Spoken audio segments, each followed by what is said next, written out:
Hi, and welcome to IELTShelp.com's IELTS test preparation videos. This lesson, the materials, and the strategies that you see are coming from www.IELTShelp.com. For lots more help with the general IELTS, please visit us there and join the full course.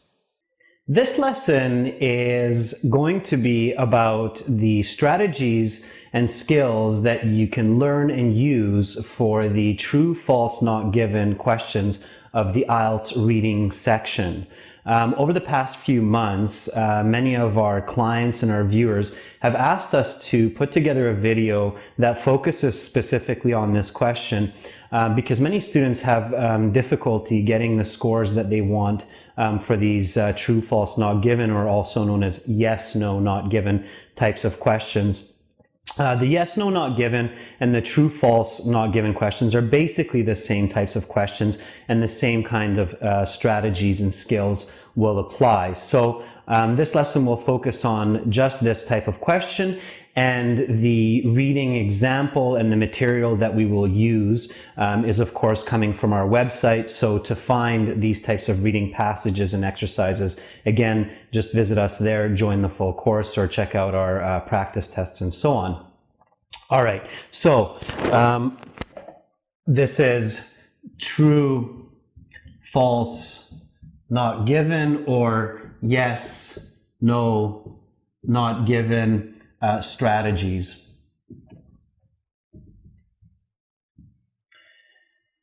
The very first point that you need to keep in mind, and this is actually where most students make their very first big mistake, is with this type of question, you must not read the questions before you read the passage. So many students learn from schools, from other students, from teachers, that you should just read the questions before you read the passage, and then skim and scan for the answers. Again, as we emphasized in many of our previous videos for the reading section of IELTS, if you want to get a score over 6 or 6.5, especially if you want to get into 7, 7.5, there's just no way to do this by skimming and scanning for answers. Again, remember, the examiners and the people who create these IELTS exams, so the test designers,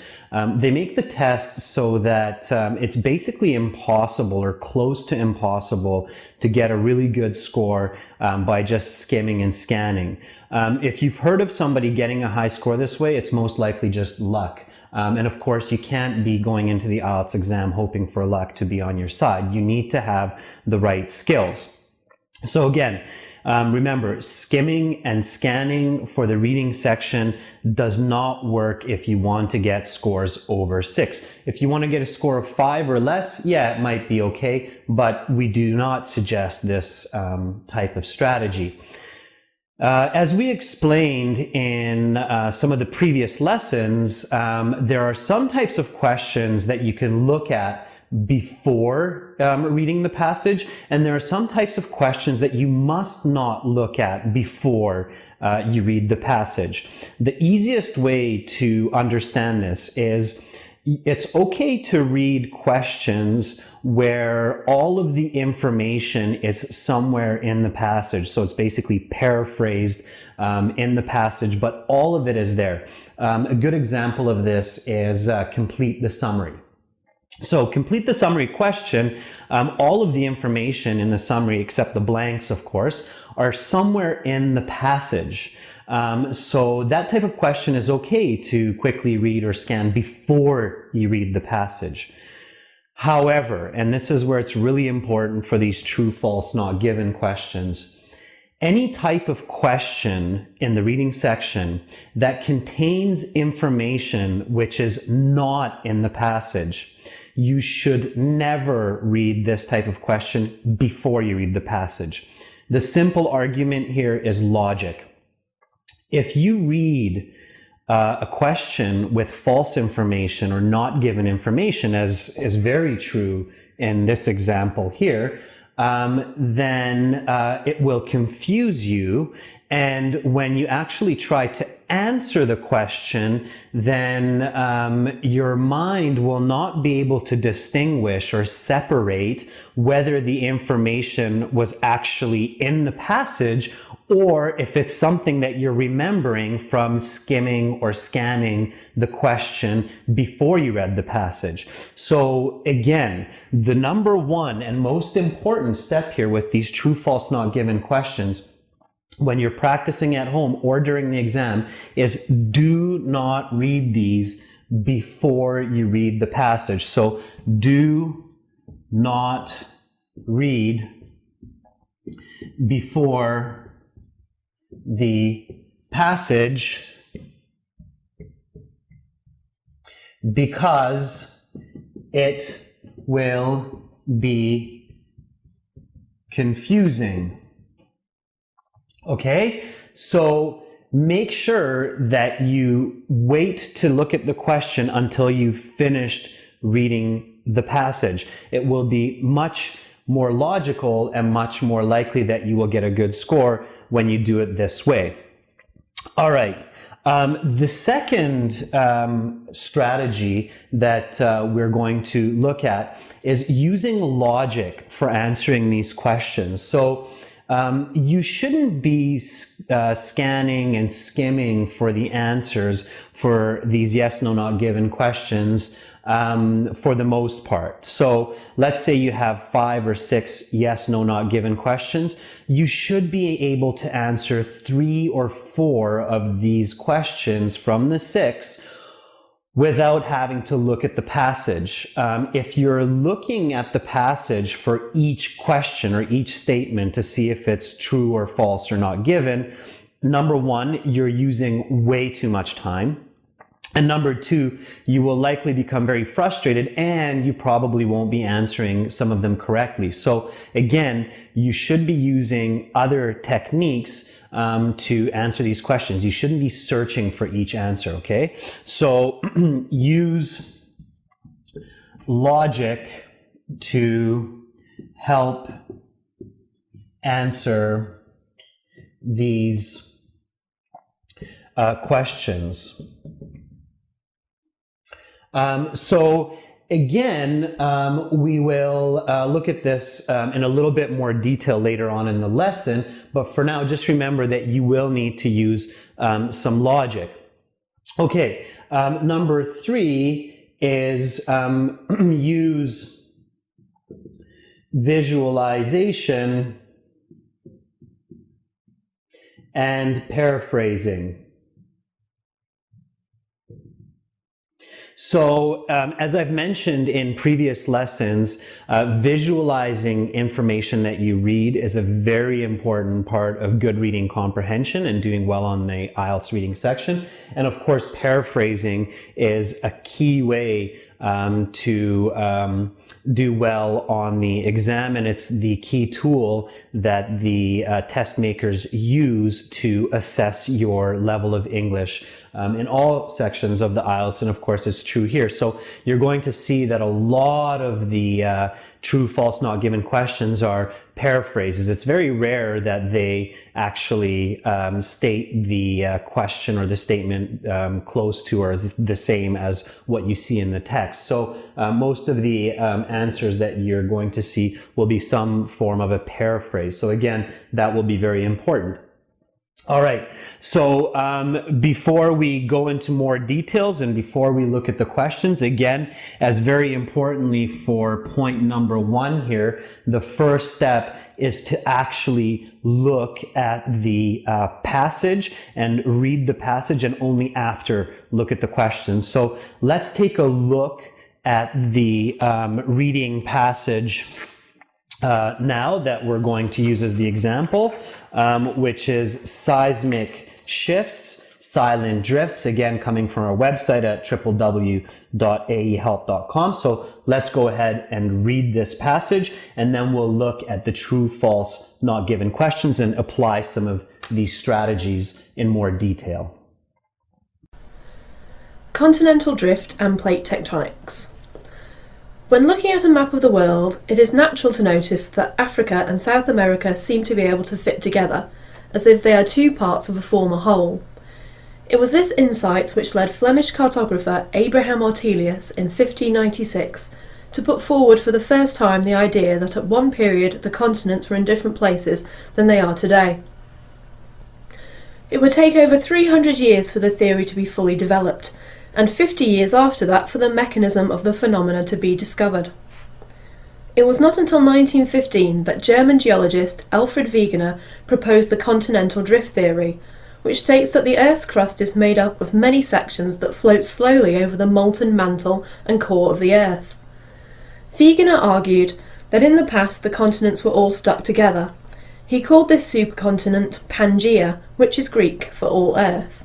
Wegener hypothesized that approximately 200 million years ago this supercontinent began to break up, and the pieces began to move away from each other. Initially, Pangaea divided into two parts, named Laurasia and Gondwana. Laurasia consisted of what is today North America, Asia and Europe, whilst Gondwana comprised modern-day South America, Africa and Australia. These supercontinents eventually split apart further, resulting in today's continental configuration. It is interesting to note that today's continental alignment is just that. Millions of years in the future, the Earth's continents will appear very different. Given enough time, it is possible that the Earth's land masses will return to a Pangaea-like unified state. The evidence for continental drift is plentiful.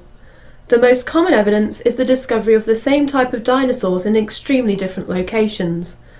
The same type of dinosaur fossil will be found in northeastern parts of South America as well as northwestern parts of Africa. The logical explanation for phenomena such as this is that at one time these parts of the world were not only connected but adjacent. The evidence for continental drift was discovered long before an explanation for it was found. It was during the 1960s that the theory of plate tectonics was developed. This new theory explained fully the nature of the Earth's crust, that it was broken up into many pieces that tended to smack into each other and pull apart from each other. In extreme cases, such as the Indian subcontinent, a plate's movement can be so severe that it causes massive mountains to be formed when the plates hit another. This is precisely what has happened over the past millions of years, when the Indian plate colliding with the Eurasian plate, in the process creating the Himalayas, which include the tallest mountain on Earth, Mount Everest. Plate tectonics are not only responsible for mountains and the movement of the continents, they are also responsible for volcanoes. Volcanoes usually result from one of the two plate configurations. They form in places where the plates are colliding, or where the plates are pulling apart. In the first case, the plates come together pushing against each other, causing friction and heat, which allows some of the crust material to melt, resulting in liquid magma. Because magma is less dense than the surrounding rock, it ends up rising to the surface, where it becomes a volcano. An example of this type of volcano is the famous Mount Vesuvius, which destroyed the city of Pompeii in 79 CE. The second type of volcano comes from divergent plates. These types tend to be underwater, as in the mid-oceanic ridges. Volcanic islands such as Iceland and Hawaii were formed by underwater volcanic activity, eventually spewing off enough matter to form land above the water. Of course, there is one final important result of plate tectonics: earthquakes. Earthquakes are perhaps the most terrifying of all natural disasters. They are practically invisible. They happen below the Earth's surface and have devastating results. Earthquakes happen along fault lines, places where two plates are colliding, diverging, or slipping past each other. In the case where the two plates are attempting to slip past each other, the most devastating earthquakes can occur. This is because friction does not allow the plates to pass each other until sufficient energy to counteract the resistance has been built up. So the two plates rub against each other for centuries or millennia until one day they finally slip. This slip is what results in a sudden catastrophic earthquake. If this slip occurs in the ocean, underneath the Earth's surface, It can cause a massive tidal wave known as a tsunami. If this slip occurs directly beneath a major city, massive destruction will result. There are many such cities at risk of these earthquakes, many of them along what is known as the Ring of Fire, surrounding the Pacific Ocean. These cities include Tokyo, San Francisco, Vancouver, and Santiago. Understanding plate tectonics reveals that it is not a question of if these major cities will get hit by an earthquake, it is only a question of when. All right, now we've read the passage, and hopefully you've understood the passage mostly. Again, in order to get a fairly good score on the IELTS reading section, you need to understand at least 60%, but closer to 70% of what you're actually reading. Again, to improve your reading comprehension, there are lots of skills that you can use. One of the really important ones, which we've discussed before, is visualization.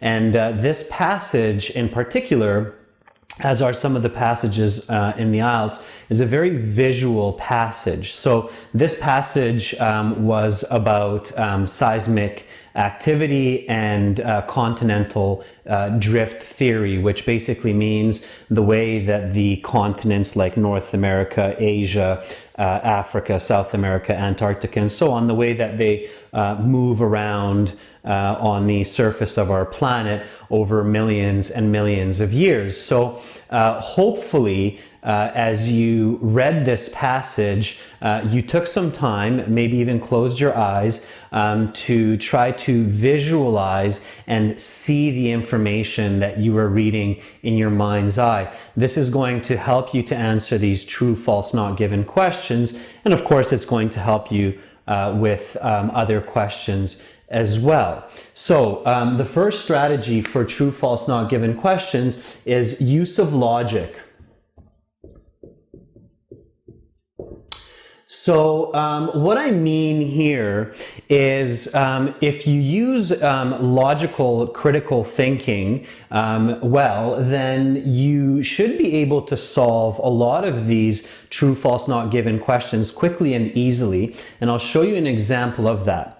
To understand this, you need to know that the people who are making the IELTS exams, they're very intelligent people, and they specialize in creating tests that are accurate in measuring people's abilities, in this case for English. The information that you see in the IELTS exam is true. So they use real science and, to the best of their knowledge, true information in the world. So they don't make up imaginary information. They're not going to tell you false information. So the information that you read here about continental drift theory is the most current belief in the way that continental drift works, and it's accurate. And of course, the writers of these passages, they're very, very good authors, and they know exactly how essays should be written and how passages should be written. So the passages will always have very good structure. They will always have related and connected information. So as long as you're able to use good logic, these passages should be easy to follow and should be clear in their structure and in their information. Okay.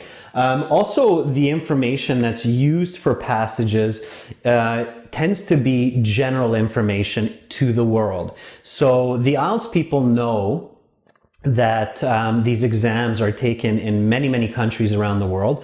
So they make sure that the information that they use for these passages are not gender biased, are not culturally biased, are not religiously biased. So the type of information that you will read is the type of information that you likely learn at some point in your elementary, middle, or high school years, which is probably taught to most students around the world. So if you think back to some of your learning, you will probably recognize that this information is already familiar. it's very good if you can use your past knowledge to help you answer these questions, because again, as long as your knowledge is accurate, it will match with the knowledge used by the IELTS people. So use of logic, here's an excellent way to approach it. So when you're looking at these questions, you should ask yourself a couple of questions to help you answer quickly and accurately. The first question that you should ask yourself about the true, false, not given question is this information important for the topic and main idea or controlling idea?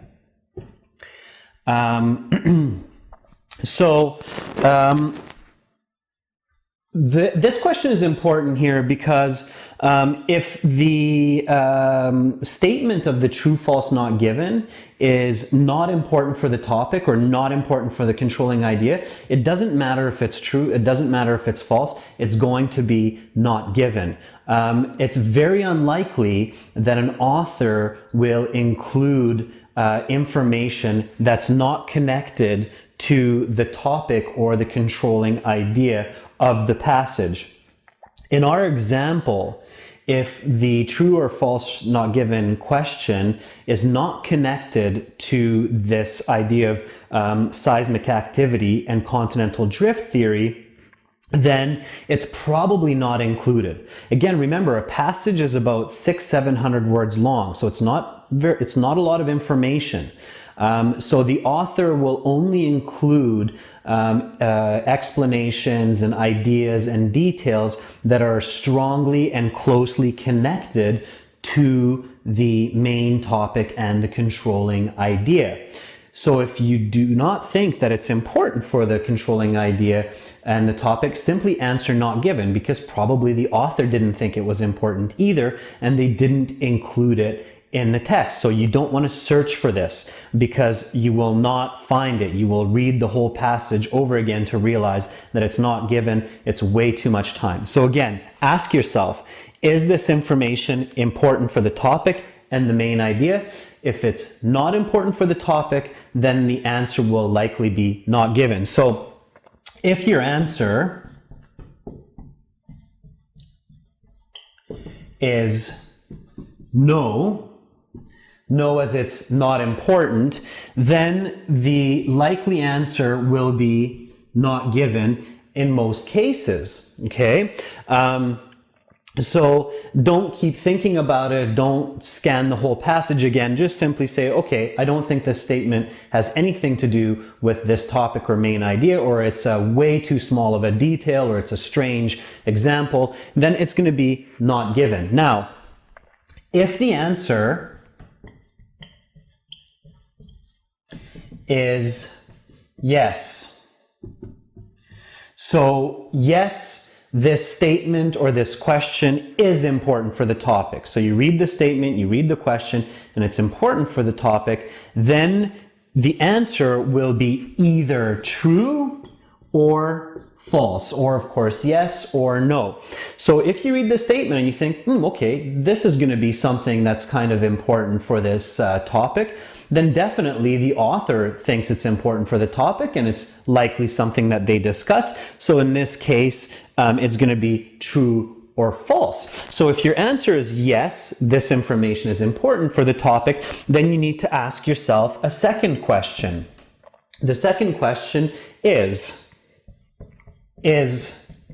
this true or false?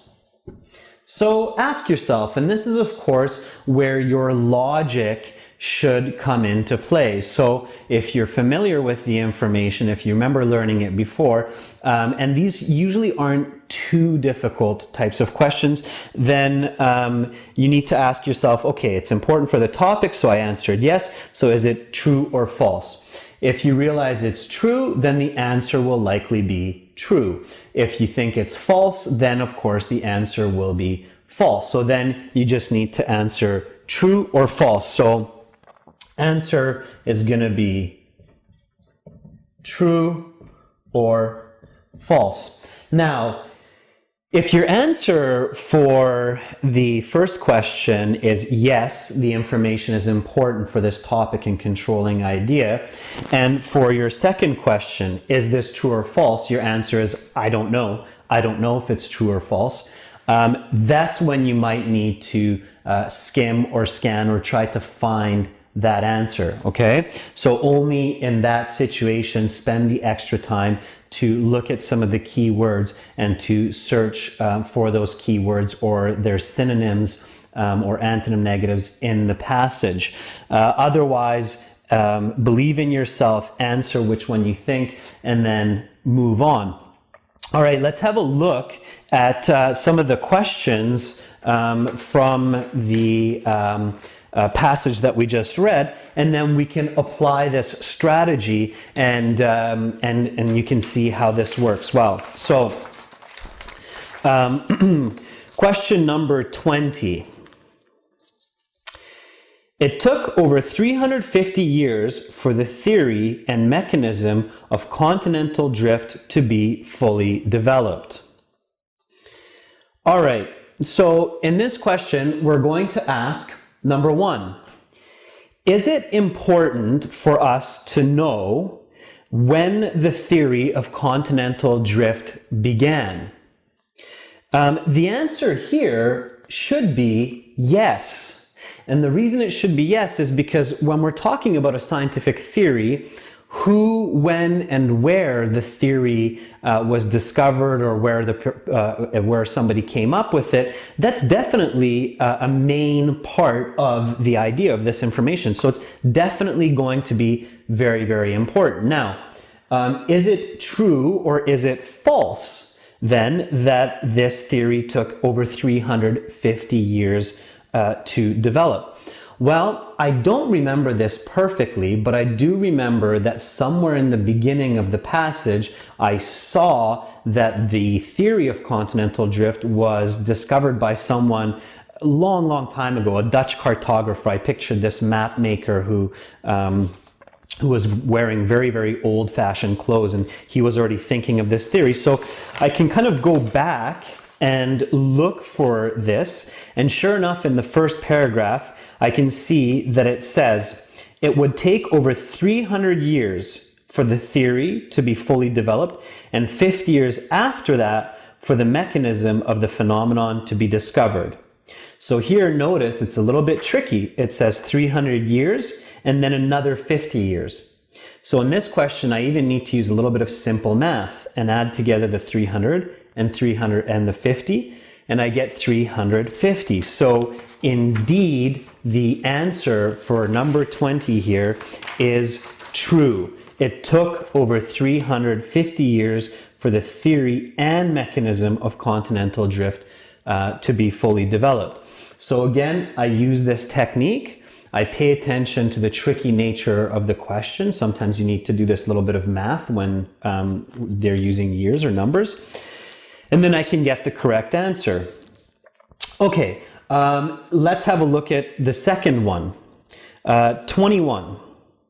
The Earth's crusty shell is made up of plates which float slowly across the ocean. All right, so again, I ask myself the question, is this information important for the topic to know how the plates on the Earth's surface move or how they work? Yes, absolutely. That's what this passage is about continental drift. So it's really just another way of saying that. So definitely this statement is important for this topic. So the answer will be either true or false. So again, the Earth's crusty shell is made up of plates which float slowly across the ocean. Well, I know from my school years that the plates on the surface of the Earth are actually quite thick, and the ocean is on top of these plates. The plates themselves contain the oceans. So it's not the plates that are on top of the ocean, but rather the ocean that's on top of the plates. So I know very quickly and very easily that the answer here is going to be false. So I don't need to search for this. I don't need to scam. I'm very confident that the answer is going to be false. It's important for the topic, and this information is not true. So it's going to be false. The lesson that you just saw and these materials are coming from www.gieltshelp.com. To see many more lessons and for lots more tips and tricks to help you improve your IELTS score, please visit us at www.gieltshelp.com and join our full course.